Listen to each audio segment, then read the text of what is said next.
प्रयागराज में माफिया अतीक अहमद और उसके परिवार का वक्फ बोर्ड की करीब 71 करोड़ की संपत्तियों पर अवैध कब्जे का खुलासा हुआ है। जांच में पता चला कि वक्फ के तत्कालीन मुतवल्ली ने फर्जी दस्तावेजों के जरिए अतीक अहमद और अशरफ के रिश्तेदारों को संपत्तियां सौंप दी थी, जिस पर कई बहुमंजिला इमारतें और दुकानें बनाई गई हैं।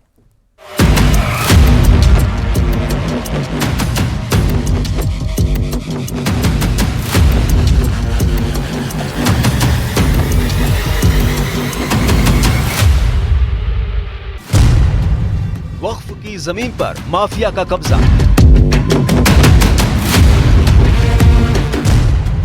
अतीक अशरफ ने हड़पी 71 करोड़ की जमीन। 50 करोड़ की जमीन बेच चुके थे माफिया। प्रयागराज में माफिया अतीक अहमद और उसके परिवार की तरफ से वक्फ बोर्ड की करीब 71 करोड़ की संपत्तियों पर अवैध कब्जे का खुलासा हुआ है। जांच में पता चला कि वक्फ के तत्कालीन मुतवल्ली ने फर्जी दस्तावेजों के जरिए अतीक अहमद और अशरफ के रिश्तेदारों को संपत्तियां सौंप दी, जिसमें कई बहुमंजिला इमारतें और दुकानें बनाई गई। हैरान करने वाली बात यह है कि माफिया ब्रदर्स ने सुन्नी वक्फ बोर्ड की 71 करोड़ की संपत्ति पर न सिर्फ कब्जा किया हुआ था, बल्कि ये लोग फर्जी कागजातों के जरिए करीब 50 करोड़ की जमीन को भी बेच चुके थे। सिर्फ जमीन ही नहीं, अतीक और अशरफ ने इन जमीनों की मिट्टी को भी बेच डाली थी। यूपी सुन्नी सेंट्रल वक्फ बोर्ड और मंडलायुक्त प्रयागराज की जांच में ये बड़ा खुलासा हुआ है। जांच में ये भी पाया गया कि प्रयागराज वक्फ बोर्ड ने तत्कालीन मुतवली सैयद मोहम्मद अशियम ने अतीक के परिवार को ये संपत्तियां कब्जा करने में मदद की और पैसे की उगाही की। इसके बाद मुतवली को पद से हटा दिया गया और एक नया मुतवली नियुक्त किया गया।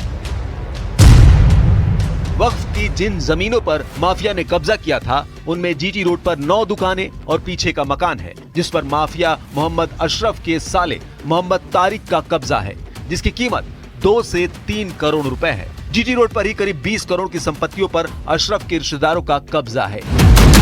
ऐसे ही कुल मिलाकर 71 करोड़ की संपत्तियां अतीक अशरफ के कब्जे में थी, जिस पर प्रयागराज पुलिस ने 18 नवंबर 2023 को अतीक के परिवार के 7 लोगों के खिलाफ केस दर्ज किया था। इनमें से कुछ संपत्तियों पर बुलडोजर चला दिया गया है, जबकि बाकी संपत्तियों को लेकर कार्रवाई जारी है।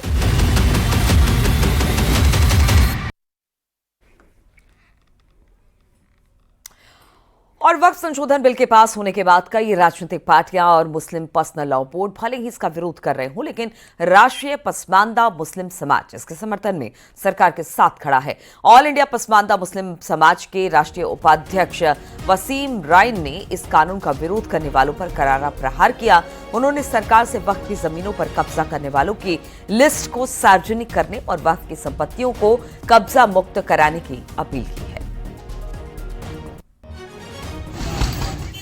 क्योंकि परेशानी इन लोगों को इसलिए है क्योंकि यही लोग हैं जिन लोगों का वक्फ की ज़मीनों पे कब्जा है। हकीकत में वक्फ की ज़मीन जिन गरीब पसमानदा मुसलमानों के लिए, यतीम बच्चों के लिए, बेवा औरतों के लिए थी, उनका कोई कब्जा नहीं है। कब्जा करने वाले ही लोग विरोध कर रहे हैं। ये सरकार का बहुत अच्छा फैसला है। देश के प्रधानमंत्री, लोकप्रिय प्रधानमंत्री नरेंद्र मोदी जी ने ये जो फैसला लिया है, हम पसमानदा मुसलमान सब उसका स्वागत करते हैं और ये बहुत ही अच्छा फैसला है। ये पसमानदा मुसलमानों का इसमें फ़ायदा है। आरएसएस प्रमुख मोहन भागवत ने लखीमपुर खीरी में बड़ा बयान दे दिया। मोहन भागवत ने कहा कि हमारे पूर्वजों ने किसी के मुल्क पर कभी कब्जा नहीं किया, न ही किसी का धर्म परिवर्तन कराया। हमने किया है। मेक्सिको से साइबेरिया तक जब वाहन नहीं थे, तब पैदल या छोटी छोटी नौकाओं में बैठकर हमारे पूर्वज गए थे। उन्होंने वहां सभ्यता दी, संस्कृति दी, ज्ञान दिया। किसी का मुल्क जीता नहीं, किसी का धर्म परिवर्तन नहीं किया।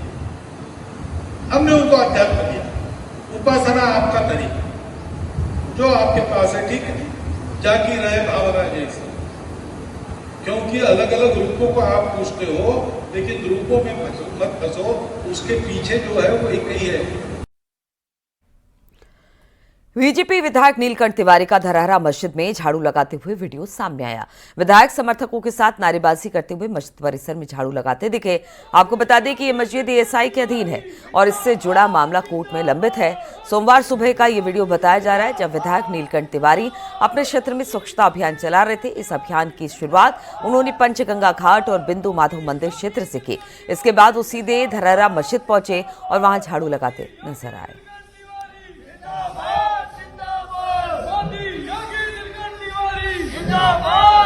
नीलकंठ तिवारी।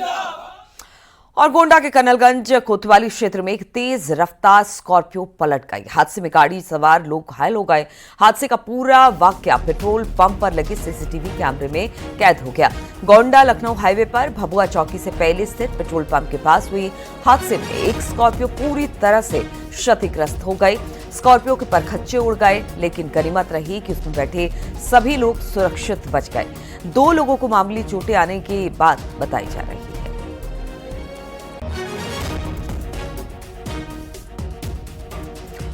और अब खबर अयोध्या से। अयोध्या में तेज रफ्तार डंपर ने जमकर तांडव मचाया। इस हादसे में 5 लोग गंभीर रूप से घायल हुए हैं।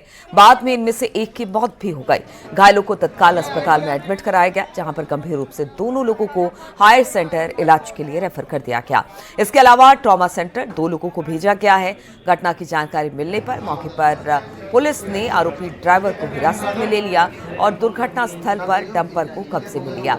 सरयू के पुराने पुल के पास तेज रफ्तार आ रहा डंपर बेकाबू होकर नया घाट चौकी के पास लता मंगेशकर चौक का बैरियर तोड़ते हुए फुटपाथ पर चढ़ गया। मौके पर पुलिस के अधिकारी मौजूद हैं और डंपर को हटाने का प्रयास इस वक्त किया जा रहा है। हम लोग जा रहे थे डेली की तरह सामने चाय पीने भीम के यहाँ जाते हैं, बस वहीं खड़े थे। बस ये गाड़ी उधर से अनबैलेंस होके आई है, पूरी तरह गाड़ी खत्म हो चुकी है। देख लीजिए, अब तो गाड़ी के देखने के बाद ही पता चलेगा नीचे। अरे यार ठेला लोग भोजन कर रहे थे जो भी जिसकी, लेकिन वो रौंदते हुए आए। मैंने गाड़ी छोड़ के मैं गाड़ी कूद गया। मेरा एक साथी मेरा दोस्त था, वो भी मुझे खींचा, नहीं तो गाड़ी के गाड़ी के साथ साथ गाड़ी के नीचे में आ जाता। खींचा, किसी तरह जान बच गई, लेकिन बहुत लोग मर गए। अंबेडकर नगर में कब्रिस्तान की जमीन से अवैध कब्जा हटवाया गया है। आरोप के मुताबिक अवैध तरीके से कब्जे पर लोग यहां पर दुकान लगा रहे थे। बताया जा रहा है कि यहां पर अवैध रूप से करीब 100 से अधिक दुकानें चल रही थी, जिस पर बुलडोजर चला। कार्रवाई के दौरान 4 थानों की पुलिस तैनात रही। एक बहुत बड़े शासकीय संपत्ति कब्रिस्तान घाटा संख्या 109,558 खा पे जो अवैध अतिक्रमण, अवैध दुकानें 250-300 दुकानें लगी गई, उसको हटाने का कार्य किया गया है। और मैं पूरे नगर पंचायत प्रशासन के सारे कर्मचारी अभी भी हटाने का कार्य कर रहे हैं उसको। और निश्चित तौर पे मैं और एक अपील भी करूंगा कि अगर कोई अभी भी कुछ दुकानें अगर बची हैं तो उसको स्वतः हटा लें वो। झांसी में योगी सरकार के आदेश पर पुलिस ने धार्मिक स्थलों से लाउड स्पीकर हटवाए और सरकार की ओर से तय लेवल पर ही रखने के निर्देश दिए। सीओ ने साफ कहा कि कानून से ऊपर कोई नहीं है और आस्था का सम्मान तभी तक है जब तक नियमों की मर्यादा ना टूटे। माननीय उच्चतम न्यायालय के दिशा निर्देशों के क्रम में और शासन के निर्देशानुसार धार्मिक स्थलों पर अवैध रूप से मानक के विपरीत प्रयोग में आए जो लाउड स्पीकर्स थे, इनको हटाने की कार्रवाई कराई गई है। इसमें जो संबंधित धर्मगुरु थे उनसे समन्वय स्थापित करते हुए माननीय न्यायालय के दिए हुए दिशा निर्देशों का पालन कराते हुए निर्धारित डेसिबल सीमा से ज्यादा आवाज में जो बजाए जा रहे थे लाउड स्पीकर, इनको हटवाया गया है। इन पर वैधानिक कार्रवाई की गई है। और रुकेंगे यहाँ पर छोटे से ब्रेक के लिए, लौटेंगे उत्तराखंड की खबरों के साथ।